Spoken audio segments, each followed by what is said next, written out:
This show is brought to you by listeners and viewers like you. EvanX.com Tesla accessories, our TeslaOwnersOnline.com community, and our Patreon supporters at patreon.com/TeslaOwnersOnline. Well, everyone, welcome again to another episode of the Tesla Owners Online podcast. I'm your host, Trevor Page. I'm joined by Ian, and today is August 11th for 2021, episode 10. What are we at, Ian? Do we even know? We don't keep track of this. 106, is that right?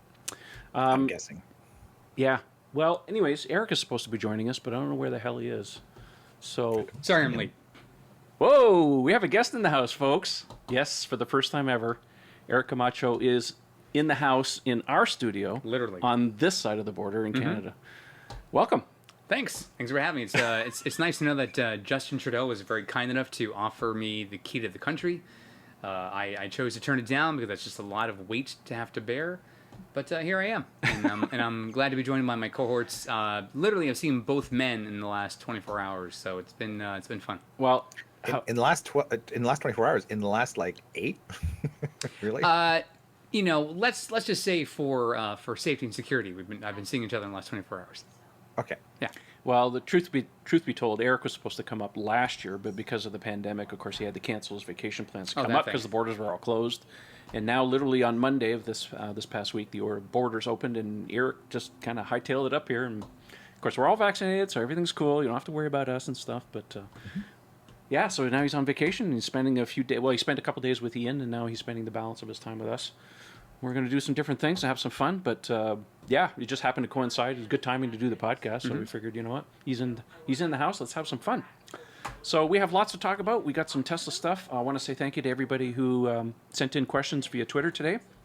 I know we haven't done that a little bit because we've just been busy with other things, but anyways, lots of news. I think we should start off the day just to remind everyone, in case you haven't been following Elon on Twitter and stuff, that Tesla is going to be having an AI Day coming up on August 19th. Not too many details on that at this point, other than the fact that they're going to be talking about Dojo, which is their AI training supercomputer. There's been some leaks as far as a roboticist, and I forget his name. I apologize. I know a lot of you are going to comment on that.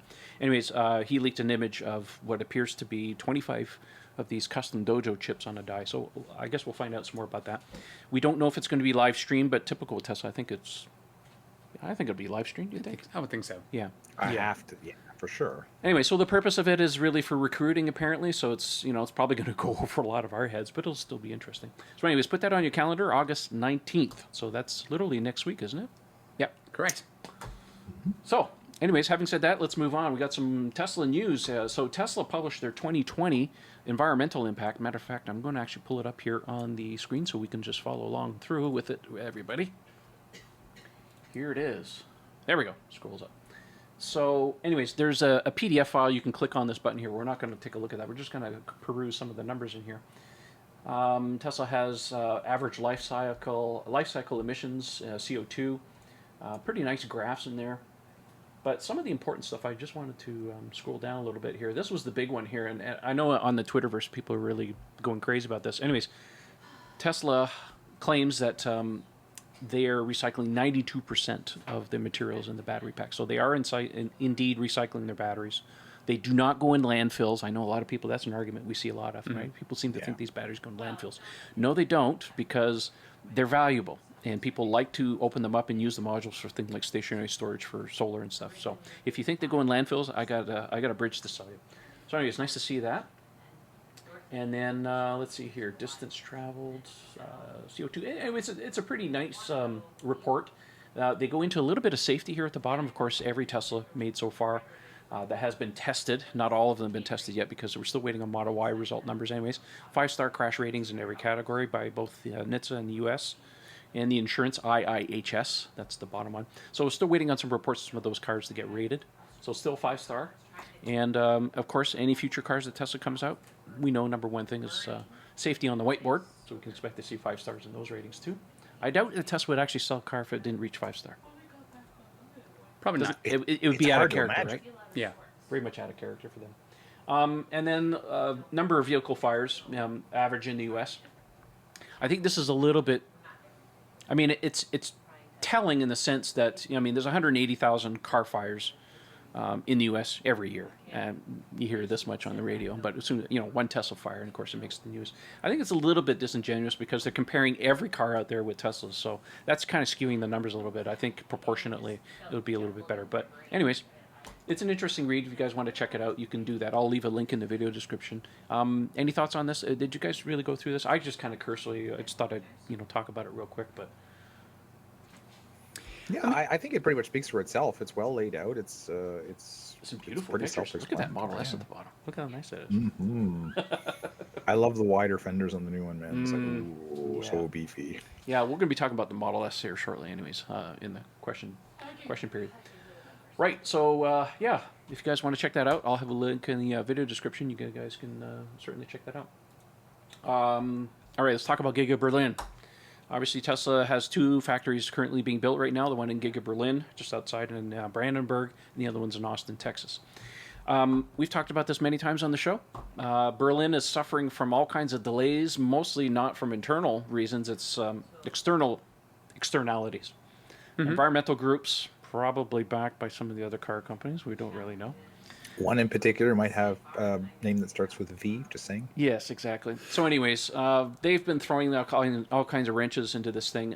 Anyways, so our good friend Simon Alvarez, who writes great articles here with Teslarati, so a hat tip to him for this. Apparently the objections to this are starting to dwindle. So now it's down to 44 objections, which in my opinion is still too much. But anyways, the environmental groups have made all kinds of stinks about the Gigafactory. We've talked this before. There was Snake Gate, and then there was Owl Gate, and the poor animals. So anyways, they're making a stink about this thing. There was a very short clip that was released, I think it was yesterday, German TV show where they showed the inside of the factory. It looks to me like everything's ready to go. Anyways, they're just trying to get this stuff going. Apparently, according to the article, the environmental minister Axel Vogel said on Wednesday that the state parliament's environmental committee, I can't even read today. The committee has received only 44 objections. When the first iteration of the Tesla plans was published, they say that there was 373 objections.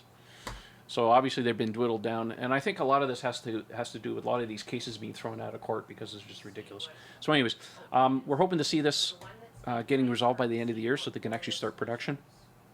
So yeah, any thoughts on this? Well, the one that comes to mind is it's maybe not a bad thing. We know that like Tesla likes to move at the speed of light, right? And it's kind of like fix it in the mix, go, go, go. I'm hoping that they're going to profit from the delays to really fine tune the production line. Well, that is that is a side effect. I mean, it's a good side effect in the sense that it really allows to do that kind of stuff. But otherwise, I mean, it's still not fun to see these delays. No, of course not. But I mean, at least if there's a small, like flower in the mix here, a little bit of shining light, it's that like it gives them a little bit more time to really dial it in. One hopes that that's what's happening. Especially the paint shop. Yeah. We all know that. Right. Speaking of factories, let's talk about Giga Shanghai. So Giga Shanghai is they got a run rate now is approaching 450,000 cars a year, which is basically on par with what they're doing in Fremont. This comes courtesy of our friends at Clean Technica. They're saying that Tesla's Giga Shanghai has reached a milestone earlier this month. It now has an annualized vehicle production rate of 450,000 Model 3s and Ys. Matter of fact, there's a separate article here. I may or may not link to it, but anyways, it shows that Shanghai is actually turning out to be Tesla's largest export hub. They're actually sending Model Ys now to Europe, mainly because Fremont's full. So they have some excess capacity now, so they're starting to export the cars on that front. I thought it was interesting because I was talking to some other people at a car show, I think it was last weekend, and making the point that we see innovations typically happen in the Shanghai plant first, and then they come to North America. Like we saw the heat pump happen in Shanghai first. We saw the new interior center console, the new door panels, which, by the way, haven't made it to the new Model Y yet, even though my friend who just literally took delivery of his Model Y last week, who's got like a brand new car, has all the stuff except for the new door panels. So I would expect probably within a month we'll probably see those show up in Fremont. I think that's a supply chain thing, right? They must have supply a little closer for sure. to China. They were just, X-Men. At this point, you beggars can't be choosers. If you're getting door panels, be happy. Yeah. Not everybody else, I know our friend Mike, Cyber Owners there on he was waiting to place his order, and he was really, really hoping to get the new door panels because he didn't like the old ones. Because he's ordering the white interior, and he wanted the new panels. But anyways, turns out he's ordered. I don't know what he's waiting for. I think he's probably just rolling the dice on that one, whether he gets the door panels. All the best luck to you, Mike, if you get the new door panels, if that's what you really want. They go on to say here that it looks like there are thoughts that Tesla could even make 100 million, a million EVs in 2021. 100 million, yeah, we only wish. 100 million. 100 million, yes, exactly. That'd be nice. Yeah, in September of last year, Clean Technica Zach Sashin pointed out the Giga Shanghai itself could produce a million vehicles a year at some point. Giga Shanghai is currently undergoing phase 3 expansion, so they're already in phase 3. Do we even know what phase 3 is? Is that for cell manufacturing? I know in Giga Berlin they've broken ground for their cell factory. The one in Austin, the ground has been cleared, but they've put a stopgap on that because Piedmont Lithium has delayed some things. So it looks like they're delaying production over there. It doesn't mean they won't get 4680 cells in time for when they need them. It just means that it's tied to supply chain stuff. So, anyways, I think it's pretty good. I am not in game form today. I don't know why. I just don't feel it. It's early. I'm here. It's probably just you're probably just nervous. Yeah, probably that. A little bit of unpreparedness, but we still trudge on, right? Yeah. All right. Let's talk about Model Y. It looks like, courtesy of our friends here at Drive Tesla, there's a possibility that the long-range rear-wheel drive Model Y may make a final appearance. According to this article, they're saying that there are a few people that reported that they'd seen some activity on their Tesla account showing that, what did they say here in the article? That something had changed. Actually, our friend there, Mother Frunker, had reported that your delivery's on hold. That was the first time they've actually seen that in their account. So what does this mean? Does it mean that Tesla's going to finally pull the veil off of this thing and actually start delivering this? I think a lot of people would. I mean, if I was getting a Model Y, this would be one I'd be interested in. Long-range rear-wheel drive, that's the most efficient. Yep. That would be the one to get, I think. So hopefully they do eventually come out with this car because I think there's a pent-up demand for that. Right now, Model Y is coming in at Canadian around 69,000. Maybe I'm off a little bit. Anyways, according to these numbers that I've seen here in the screenshots, could be as low as about $6,000 off the current price. So whatever the current all-wheel drive off is, that could be potentially the price. So anyways, still not standard range type in order to qualify for a rebate, at least here. But I think that's promising. So if they do that, I would suspect this one would be a really good seller. The mid range, the standard range didn't sell that well. I think that's why they clobbered it. People want the long range, and whether you get all-wheel drive or not, I think is at this point you have a choice because that's the only one they offer, right? But to get all I'd love to see them get this configuration like to 59,995 in Quebec, because under 60,000 you can claim the 8,000 rebate in Quebec, and that would sell like gangbusters. Yep. A long-range rear-wheel drive for 52K. Woohoo! Yeah, no Let's doubt. Go. No doubt. Well, it's already selling like crazy because that's all I see in new cars around here. I'm not seeing as many 3. I mean, I know the people who have 3s, but if you drive around town now, I'm seeing Ys like literally everywhere.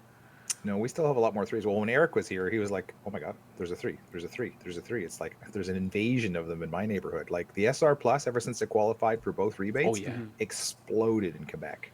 Well, you guys still have really good rebates. Like we used to have a good rebate. Don't have it anymore. You guys have up to, what, $13,000 total? Combined? Yeah, that's what you're looking at, So you can pick up a standard range 3. Basically, you're out of pocket for, what, about 40,000, something like that? Yeah, that's good. It's amazing. Yeah.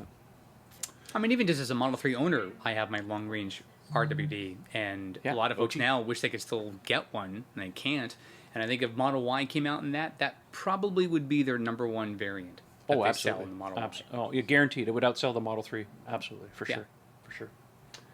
Well, we're hoping we see that. So if there's any activity or anybody hear any kind of movement on that, let us know. We'll be keeping an eye on this. But this is encouraging. I'm hoping that it actually happens.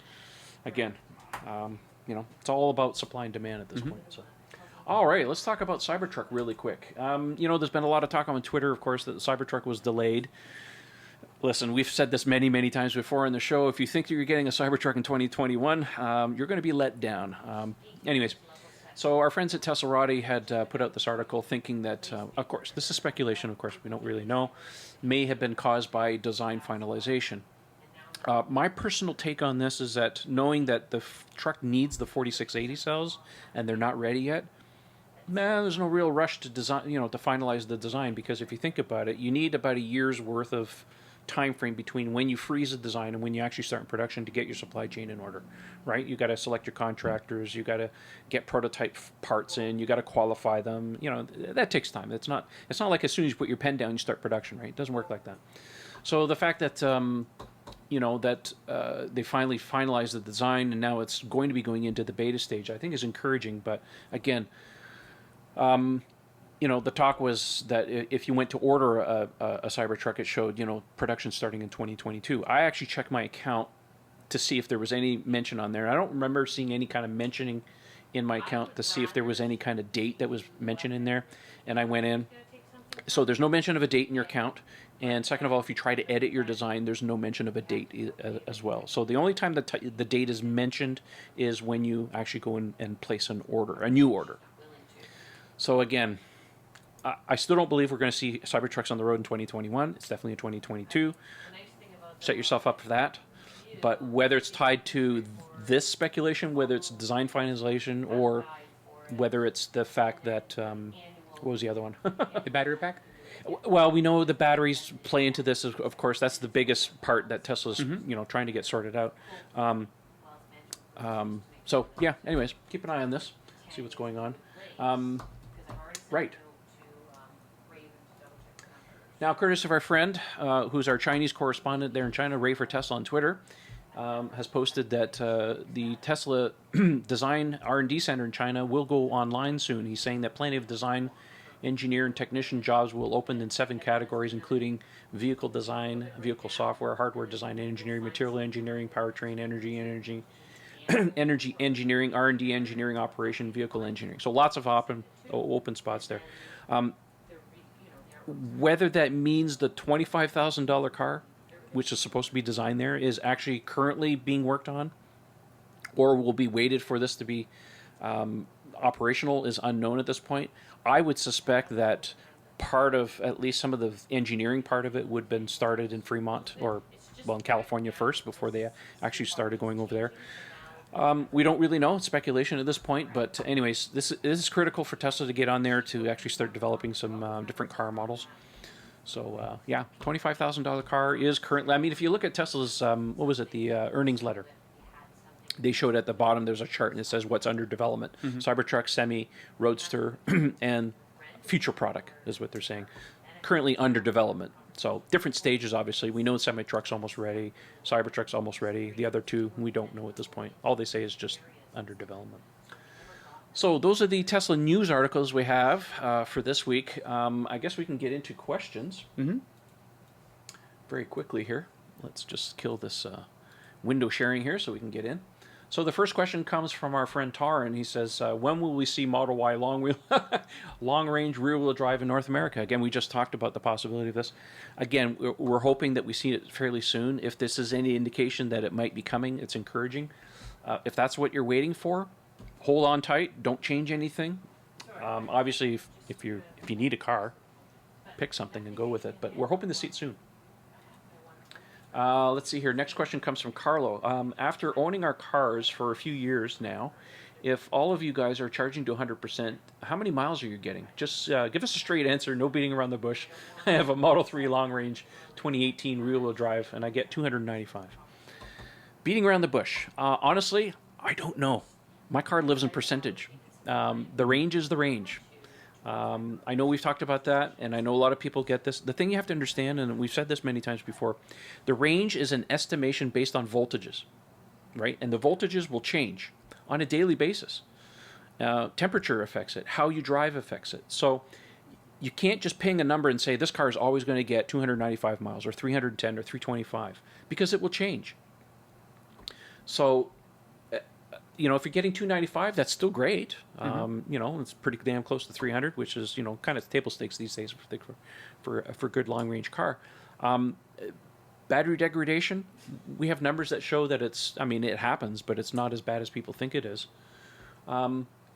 I don't know. What are your guys' thoughts on this? I mean, have you checked? Like, do you operate in miles or percentage? I forget, Eric. So I keep my vehicle in percentage. The last time I checked, when I had it charged to 100% and switched it to mileage, it said 306. Okay. So, but again, your mileage may vary. Yeah. Ian, any thoughts? I mean, you're a percentage guy like me. Yeah, I am, but I have been quite vocal about this in the past. With the BMS resetting procedure. Yes. I'm quite religious about that, but for a very different reason. I could absolutely care less what this fictitious number is on the screen, because it's BS. It's like it goes up and down, like you said, Trev, like crazy. And especially where we are in the north, because of the climate and so on. Your winter efficiency and your summer efficiency are completely different. Are you doing short range trips? Are you doing long range trips? All that stuff dials in. I recently read something on Twitter, and I was quite amazed by it. And I wish I could give credit to the person that I spotted. I'll have to go back and look for it. But they added something to the conversation I had never heard. When you're trying to reset the BMS or get your range number back up on the screen, one of the things that apparently the computer is looking at is what your historical consumption is in the trip. In the trip computer. Like if you go bound, on one of the cards, you can see, since last charge and like Yeah. lifetime efficiency of the vehicle. And I don't know if the rest of your is OCD, but I got like my lifetime one at the bottom there. Yeah, I and I do don't too. want to touch it. Yeah. It's like it's a little museum piece. And apparently this guy's like, no, get rid of that, because it's looking at the whole history of the car, and it's not all of it, but it's part of the determination. I mean, I find it Really? hilarious that this is like some ancient Egyptian secret. Like we're like, all these conspiracy theorists trying to, decode the mystery of how the car makes this. And no one, not even the people we talked to at Tesla, seem to have a super clear idea. Certainly not at the service center level. Everybody's got a part of the puzzle, but we don't have the complete picture yet. Yeah. But suffice it to say, if you're interested in getting your BMS reset, it's real simple. Follow the procedure, bring the car down to low charge it up to 100 a couple of times, you're done.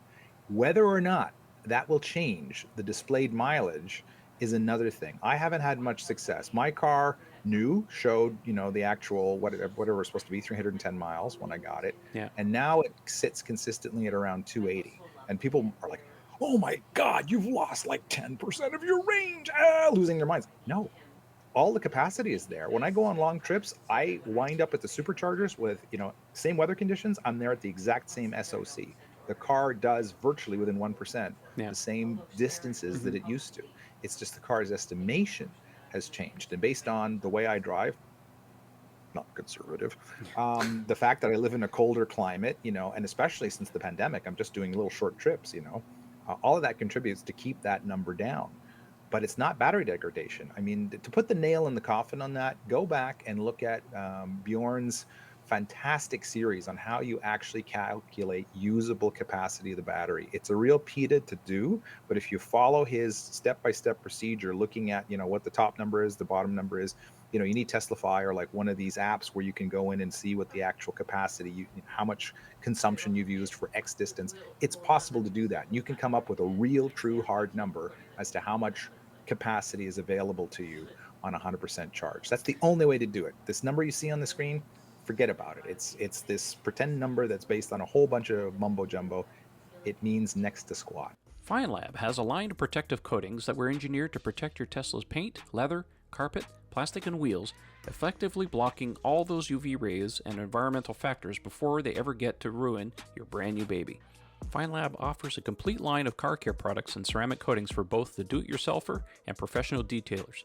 Did we mention we also have the world's first self-healing coating? Check us out at feynlab.com, that's spelled Feynlab, to see the science behind the self-healing. Check out our product catalog and click Contact Us for a free quote from a certified installer in your area. Feyntlab and Tesla, we were meant for each other. Yeah, I mean, I'm sort of a believer in mobile devices, wireless headsets, things like that, that you typically would see what the lifespan, talk time, standby time, things like that. Those numbers always vary based on how many apps are running in the background, how much talk time are you on your phone for, is it getting good signal, are you on LTE or 5G? All these different factors play a role in what exactly the battery life is of your devices. And the cars are not that much different. But I've also seen changes in the mileage capacity of my vehicle was software updates. There was a time back in I think it was in 2019. Yeah. Where a software update came down, and all of a sudden the amount of mileage I get at 100% dropped by almost 20 miles. Yeah. And then 2 or 3 software updates later, that number went back up again. So there's a lot of different factors that are out of your control as an owner. The algorithm. Yeah, and because of those different factors that all 3 of us are all talking about, we all have different experiences because we're in different climates, we drive different vehicles, we're in different locations. But ideally, if you keep your car at percentages versus mileage, then you really don't think about how much range you're using and how much the capacity is. It's really just like your phone. Your phone doesn't show how much talk time you have left. It just shows you what your battery percentages are. And ideally, if you can sort of live with other devices with that same display, then your car should have that same behavior shown. Yeah, the way I operate my car is when it gets to 20%, like when I first got my car, when it hit 20%, that's when, you know, the battery meter goes into the orange. I made a mental note of what the remaining range was. Of course, it'll vary a little bit, but I know mentally when I hit 20% how far I can go. And then ever since then, I lived on percentage. So now I drive my car literally. When I get to 20%, I know it's time to think, okay, maybe I should start thinking about finding a charge. Otherwise, I couldn't care what the range is, because for daily driving, it's never an issue. Yeah. Right? That's just my thing. Now, just so everybody's aware, the next software update that's currently being deployed right now, which is 2021.24. Whatever the last digit is, now adds an extra icon. So if you tap on the battery icon, you'll be able to flip between percentage and miles now. So you don't have to go into the software settings to change anymore. So if you want to very quickly flip between the two, you'll have that opportunity. But anyways, we've said this many times before. We encourage people to try percentage and see if you live with it. I know most people that we've talked to, once they switch to percentage, they just stop thinking about range anymore and they just live with the car. It's kind of liberating, and this is something I learned very, very early on from an early Model S owner. He was exactly the same way. He says, you know what, just switch it to percentage and you'll see your anxiety level will drop so much less, and you don't have to worry about the voltages anymore. It is what it is. So that's our recommendation. I know it's not scientific, but what were you going to say? And just to assure people, I mean, you know, I do understand the concern. Like if you're going out on a long trip, you're kind of like, well, you know, I want to go 250, 260 miles. What's the car showing me actually being able to do? I understand why on a longer trip you'd want to see that number to reassure you that you have more than that in your battery. But a much better way to do that is to use the consumption meter and the consumption graph that the car has built in. Yeah, that thing is way more accurate because it's actually looking at the route you're about to take, and it's using all sorts of things like the elevation, the type of road, the speeds anticipated to calculate it. And once you've been on the road for about 10 or 15 minutes, not only is it using what it calculates to be the average consumption based on the terrain, it'll now factor in the actual wind you're encountering, losses due to temperature, all that stuff. As you drive, it gets a better and better guess. So it'll either show more range or less range as you drive. That is far, far more precise. So put in your destination, start driving, 15, 20 minutes in, go look at that graph. That tells you the real deal of like how far you're going to go. I mean, not only that, Ian, but if you have a vehicle that, let's say, caps out at 310, exactly as what you thought the car would do, you start driving and you know the route you're taking is 24 miles. Right, so you're doing the math and that, you're like, okay, I should have this specific mileage. But you're driving and like, but wait, why does it say I drove 33? It's all about conditions. It's how fast you're accelerating. Is it city traffic versus highway traffic? Is the weather bad? Are your lights on? Wipers being used? Are you honking your horn? The car everything you do in your car is using energy in the battery. Every single thing you're doing. Now, whether it's the 12 volt or the actual battery pack, it's still using battery. And so ideally, that number at the end of the day means absolutely nothing. It's just an estimate. And every time you see the Monroney stickers for the cars, they're EPA estimates. This vehicle can do up to X miles. But we've also mentioned this. I know Ian's the guy that goes to like 0% on his battery from time to time just for fun. But most people don't get down to single digit percentages. I mean, I never get into that. Yeah, but I mean, I think the closest I ever got was 2%. But that's one time that ever happened. Usually I'm in the teens, and I charge at that, which I did all the time coming up to Canada. Every time I was usually around 10, 15%, and I ended up having to hit a supercharger. Yeah, Ian actually made a good point a little bit earlier, and I thought I know we're beating this thing like a dead horse, but when your car's sitting there stationary, not doing anything, you charge it 100%, and you see that number, it's going to change as soon as you start driving. Yep. Right? And it takes 10 to 15 minutes for it to settle in, because when you're first starting, I mean, the car's got to warm up, various electronics and stuff. That's using energy. That first 10% will go very, very quickly. So again, don't hang your hat on that number, right? Because it will literally change all the time. So, anyways, don't want to beat this one, but anyways, that's our set. Yeah, exactly. All right, next question comes from our friend Chris. He says, I frequently set my climate in manual in my Model 3 just because I just want to use my vents. Later, when I want to turn on AC in my car via the Tesla app, there's no option to set it back to automatic to engage AC. Am I missing something? I don't use that function very often, but I don't believe so. I think when you set the climate control, when you turn it on, it just... So typically with the controls from the phone, you're going to have some limitations versus the full-fledged functionality that you'll see on the screen in your vehicle. So for example, if your vehicle was in dog or camp mode, you could technically turn that off from your iPhone app, but you can't then turn it back on to that specific setting. So the same goes with manual versus automatic.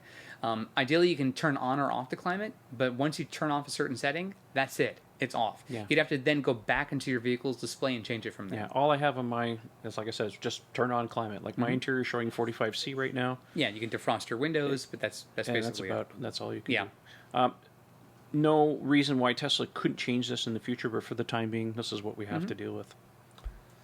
I'm really curious to know if it's actually.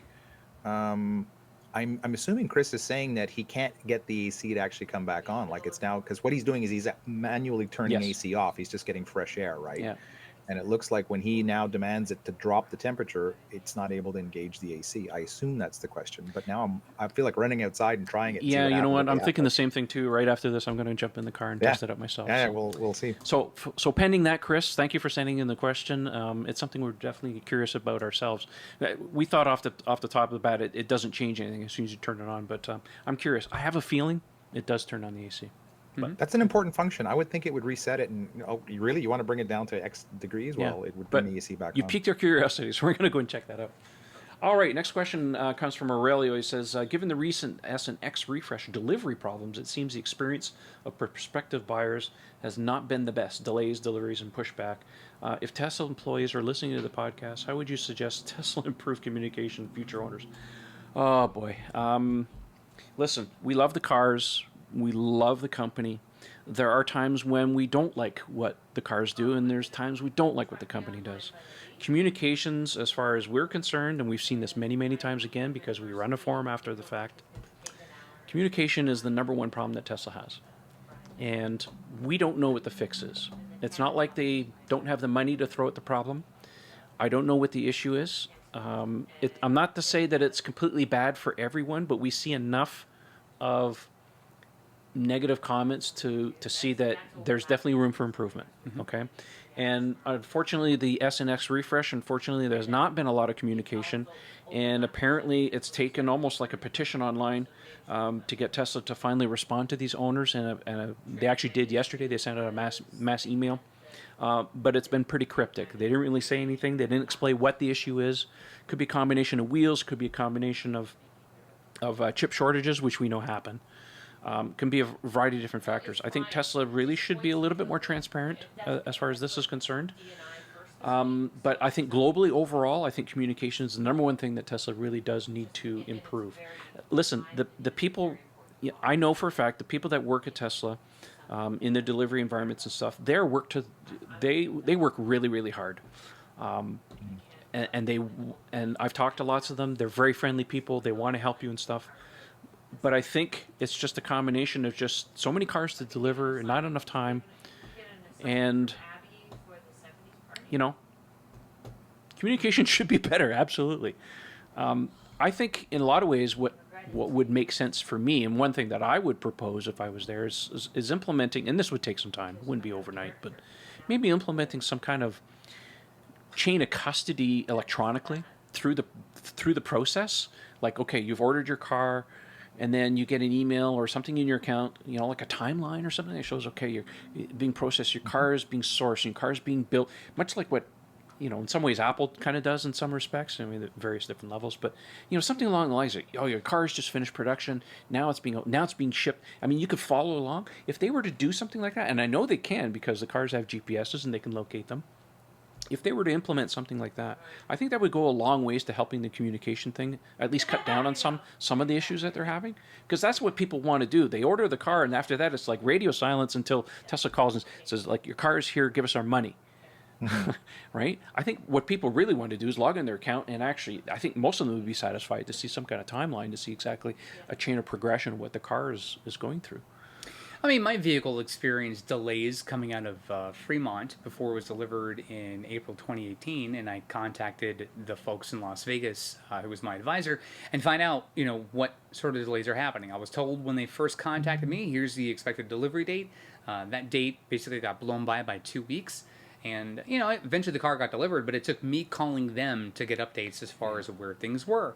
And, they were understanding of my concerns, and I certainly was appreciative of their time, because it's complicated when they don't have a lot more information than we certainly do as prospective owners. But at the same time, I think about what they go through with, like, food delivery services. Like, if you order through Uber Eats or any company like that, and you're trying to figure out where your food is, you could certainly call a number of different entities. Do I call the restaurant? Do I call Uber Eats? Like, where's the food? Why is it delayed? Is it the kitchen? Is it the traffic? So there's a lot of different things with that, but no one's like losing their ever-loving minds. Like, where is my pasta primavera? But with the car, it's a very different thing. And there's this culture that Tesla's cultivated that literally is all about dates and windows of time. And we consistently hear Elon talk about 2 weeks. 2 weeks for this and 2 weeks for that. It's become a meme, but that's the way it works there, which is we want to have a deliverable. We intend on doing it within this time frame, but Tesla's history is full of delay after delay after delay. And ideally, this is a tough thing to do because for legacy automakers, you can just go to a dealership lot and all of a sudden you can just go, hey, there's a car. I want to buy that car. Tesla is literally going like, what do you want on your pizza? Okay, we'll make a pizza. It'll be like 10 minutes. And that's just what they're doing. They're making the cars to order, custom to every owner, and they're trying to pump them out as fast as they can.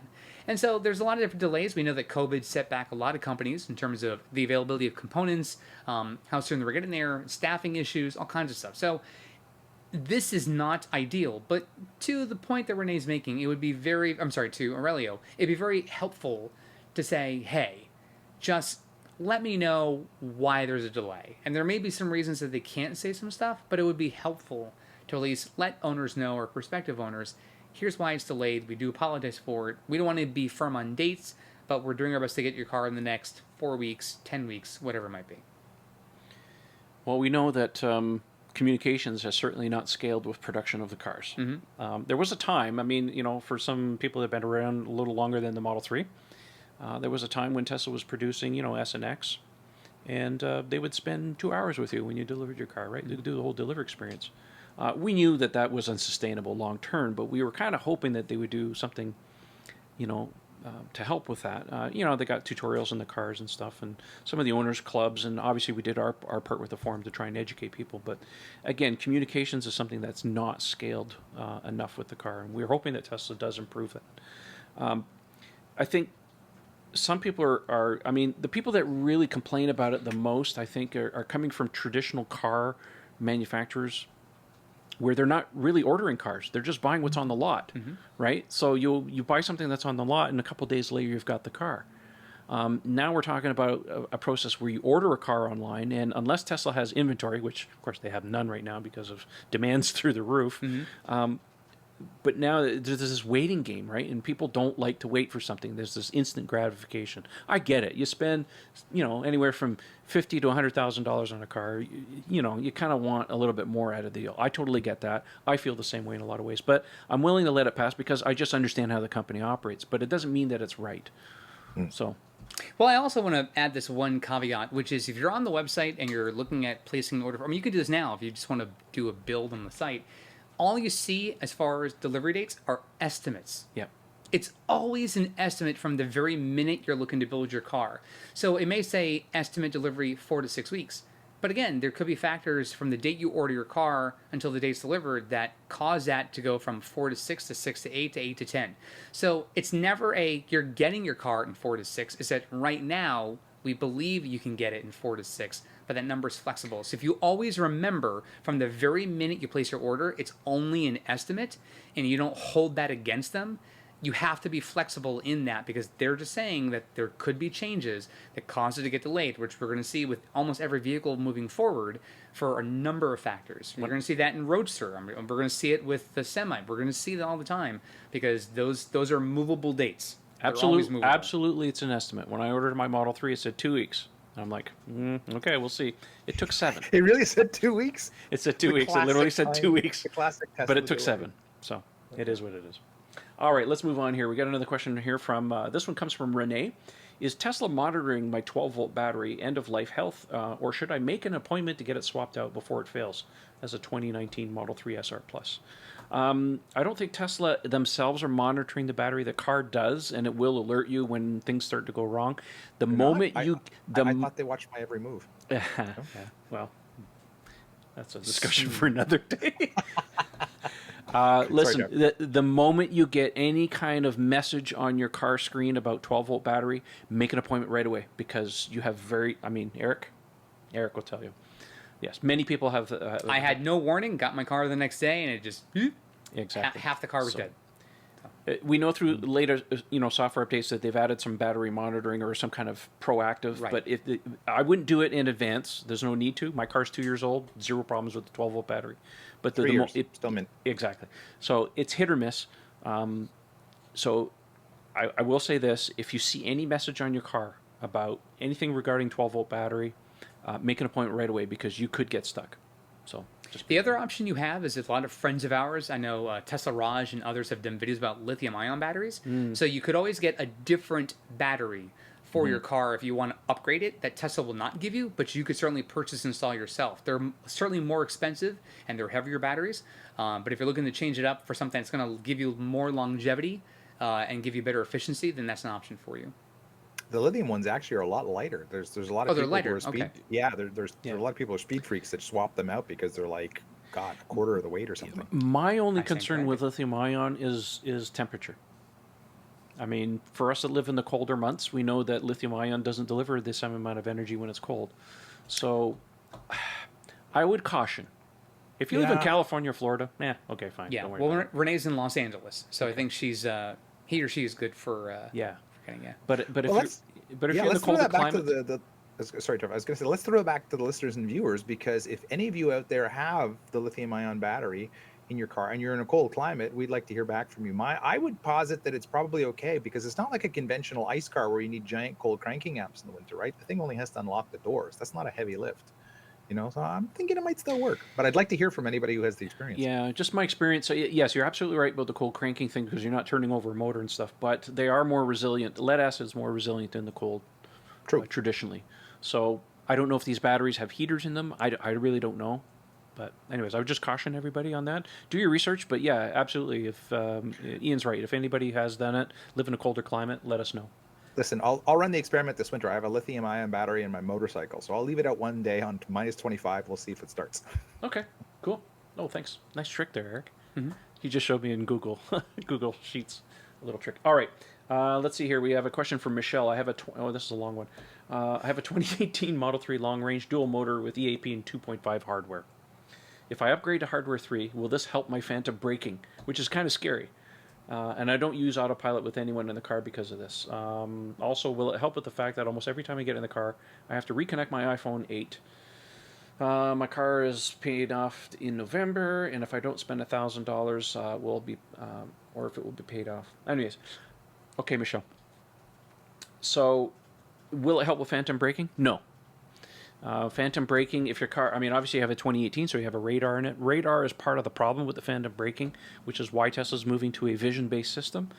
Whether Tesla deactivates the radar once this full vision system thing is fully legitimized and running on the whole fleet, not just the cars that have the vision systems, we don't really know. I understand. Phantom braking has been a real pain in the butt for literally everybody. Everybody complains about it. I get it occasionally. It's not fun. I totally feel you. But we really can't answer that. We don't know at this point. Now, as far as your connection with your iPhone 8, that has nothing to do with the hardware 3 computer. Teslas have 2 main computers in the car. One is the infotainment system. That's what we call the MCU, the main computing unit. That runs the HVAC, the maps, the nav, all that other stuff. The hardware 3 computer is responsible for autopilot, and that's all it does. It has nothing to do with your phone. So if you're having trouble with your connections, this is a Bluetooth thing, and everybody experiences it on the Model 3. One of the things I could suggest to you is unpair your phone, turn off the Bluetooth, reboot it, repair it again.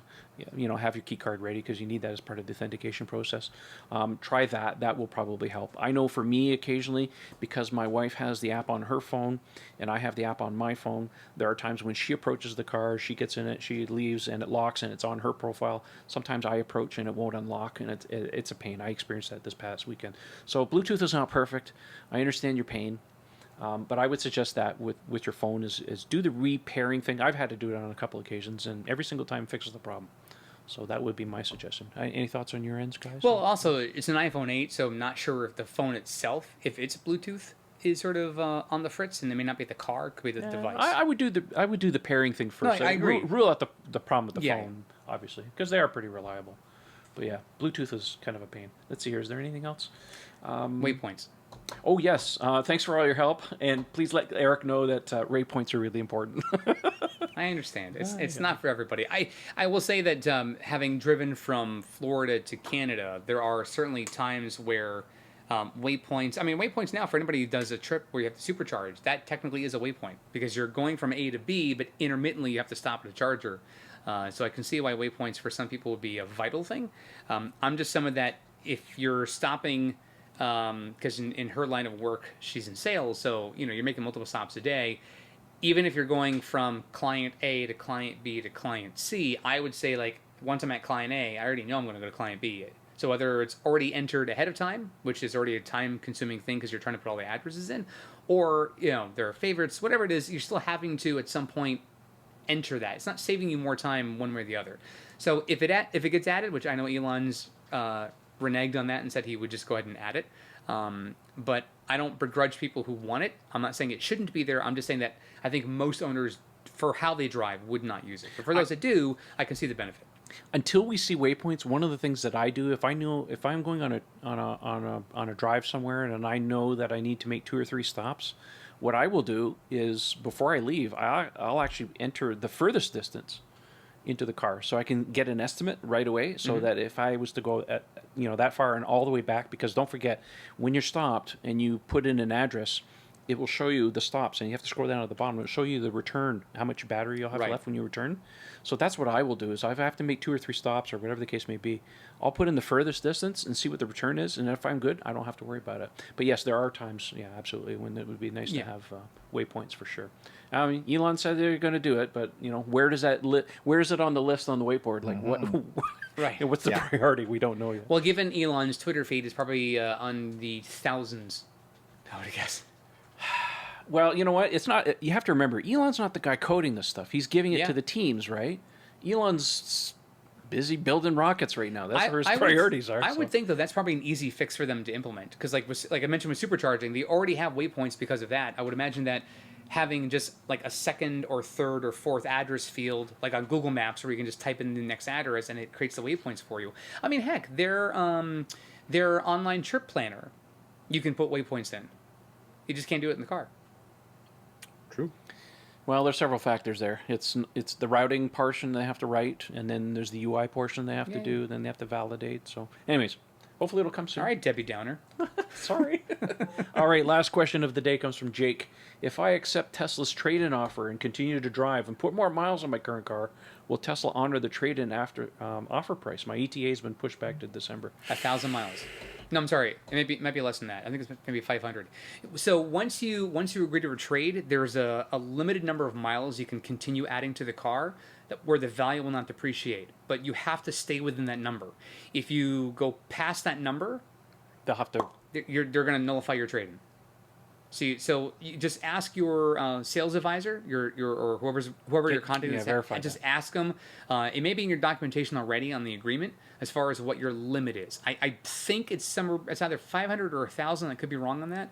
It may have changed since then, but you need to know that number. Yeah, and that's going to keep your value. Yeah, this whole thing about, I mean, I've seen quite a few people on Twitter saying the same thing. They place orders for cars, but because of being pushed back, it's like, well, what do I do with my trade-in? I mean, what time frame do I have? I mean, what's the financing? Like, that's a big problem. And I know right now, especially in the U.S., the values of used cars have gone through the roof. But I think we're starting to see a trend now. It's starting to come down a little bit. So yeah, I mean, what do we do about that? Yeah, I mean, especially if it's been pushed to December, that's a lot of mileage between now and then. Oh, yeah. I mean, we're talking a good 4 months from now. Yeah. I would confirm with Tesla. You may have to find alternate transportation if that's the case, or see if they want to revisit your trading value. If you feel like the trading value could depreciate by a lot between now and then it would be in your best interest to maybe consider selling the car privately. If that's also your concern, because you may get better value versus trading it in. If you think the values are, as he just noted, maybe higher than expected for the U.S. market. Mm-hmm. Exactly. Just a thought. Well, that's what we have for you this week. We always love the questions. We haven't done this in a while, so it's nice to hear from people again. Like I said, if anybody has anything to chime in on this, comments on the YouTube channel, whatever the case may be, email us, let us know. We're open for constructive criticism. Don't criticize just for the sake of criticizing. That's just us. All right. Any closing thoughts, guys, before we sign off on this show? I'm hungry. I'm hungry? Yeah, me too. We're going to a concert tonight. I just bought my first can of bear repellent. Bear repellent? I mentioned it to him yesterday. I'm What? like, you're gonna want to get some of that. Where are you going? Labrador. Oh, really? Yeah, this is the big trip, dude. Remember I told you about that? Yeah, I'm yes. getting on my motorcycle on Friday morning, and I am doing the Trans-Labrador Highway, baby, end to end.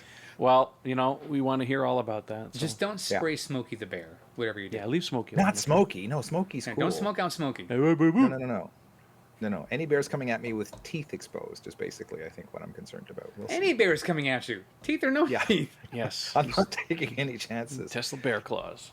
Yeah. All right, Ian, since you're on the screen, where can people find you if they want to chat with you? On Twitter, the handle is at Ian Pavelko. Tesla Owners Online, the name is Mad Hungarian. And if you're looking for something in the way of a fun Tesla shirt, you can visit the Mad Hungarian Evolveware store at Teespring, T-E-Spring, all one word, .com. Excellent. How about you, dude, who's sitting beside me? Where can people find you? Hi. Other than here. That's right. Just for a few days. You can find me on Twitter at the ECFix, ECFIX.